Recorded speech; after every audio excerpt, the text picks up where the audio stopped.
एक बार एक राजा था, उसके कोई औलाद नहीं थी। मैं बताता हूं भगवान कैसे काम करते हैं। उसके कोई औलाद नहीं थी, उसने दुनिया भर के इलाज करवा लिए, तांत्रिक वैद्य सब इकट्ठे कर लिए, कोई रिजल्ट नहीं था। और सबने बोल दिया था कि राजन तेरे बेटा हो ही नहीं सकता, तेरी किस्मत में नहीं है। तो एक तांत्रिक आया, कहते राजन तेरे बेटा हो सकता है। तो उसने बोला कैसे हो सकता है?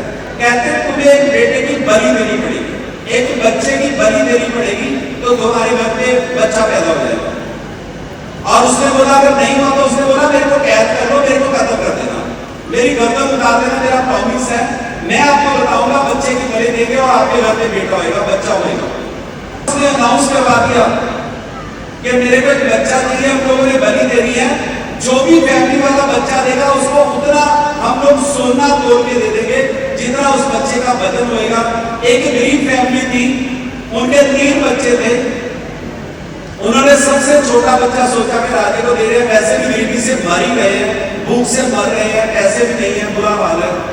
तो उन्होंने राजे को बोला कि हम अपना बच्चा देने के लिए रेडी है। राजे ने उस बच्चे का वजन किया, जितना भी 18-19 किलो था उतना गोल्ड उन लोगों को दे दिया और तांत्रिक को बुला लिया, कहते बच्चे का इंतजाम कर दिया, आप लोगों ने बलि देने के लिए रेडी है। उसने डेट फिक्स कर दी, इस दिन थर्सडे को हम लोग सुबह 11 बजे बच्चे की बलि देंगे और ये टाइम सबसे शुभ है। तो सारा दरबार लग गया, बच्चा जमीन पे बैठा था, राजा और रानी सिंहासन पे बैठे थे। बच्चा ना छोटी छोटी 3 ढेरियां बनाता था, 2 तोड़ देता था, 1 नहीं तोड़ता था।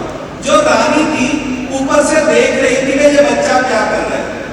तो रानी ने राजे को पूछा कि वो बच्चा क्या कर रहा है। तो राजा ने ध्यान नहीं दिया, कहता कोई बात नहीं, बस 1 घंटा रह गया, आधा घंटा लोग आ रहे हैं, हम लोगों ने इसकी बलि देनी है, वो कहता है कोई प्रॉब्लम नहीं है।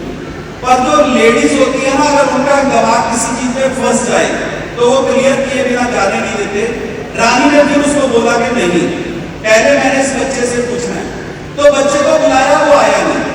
वो अपने ध्यान में वो रेत से डेरी बनाता था, मैं तोड़ देता था, 3 बनाता था, पहले 1 तोड़ता था, फिर दूसरी तोड़ता था, तीसरी भी तोड़ता था। तो रानी उसके पास चली गई, कहती बेटे तुम ये क्या कर रहे हो? कहते कुछ नहीं, बस टाइम पास नहीं हो रहा, बस आप मेरे को मारो, मेरे को मरना है, खत्म करो मेरे को, अब समझ आ गया कि मेरी जिंदगी सिर्फ 1 घंटा रह गई है।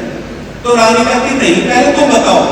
जब उसने जिद की तो उसने कहा कि ध्यान से सुनो, जब किसी बच्चे को प्रॉब्लम आती है तो वो अपने माँ बाप के पास जाता है, माँ बाप उसकी रक्षा करते हैं। मेरे को तो मरने के लिए मेरे माँ बाप नहीं बेच दिया है। और दूसरी जो मैं ढेरी है ये इसलिए तोड़ रहा हूं, अगर किसी बंदे को फैमिली से प्रॉब्लम आती है, समाज से प्रॉब्लम आती है, तो वो राजे के पास जाता है। मेरे को तो मारने वाला ही राजा है, मैं किसके पास जाऊं? और ये जो तीसरी डेयरी है ना, ये कृष्ण भगवान की है। इस पे मेरे को अभी भी विश्वास है कि ये सब कुछ बदल सकता है, ये सब कुछ बदल सकता है।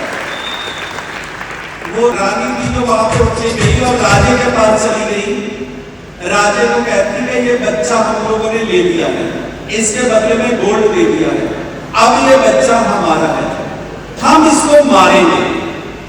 पहली बात तो गारंटी नहीं है कि बच्चा पैदा होएगा कि नहीं होएगा, और फिर अगर हो भी गया तो पता नहीं इतना समझदार होएगा कि नहीं होएगा, कैसा होएगा, क्या प्रॉब्लम होएगी, क्यों ना हम इसको ही अपना बेटा बना दें। तो राजे ने बोला बात तो तुम्हारी सही है, जब हमने ये बच्चा ले ही लिया और घर वालों ने भी मरने के लिए ही दे दिया है, तो उसी वक्त उस बच्चे को जिसकी बलि दी जानी थी उसको उसी वक्त राजकुमार बना दिया गया। ये करता है भगवान।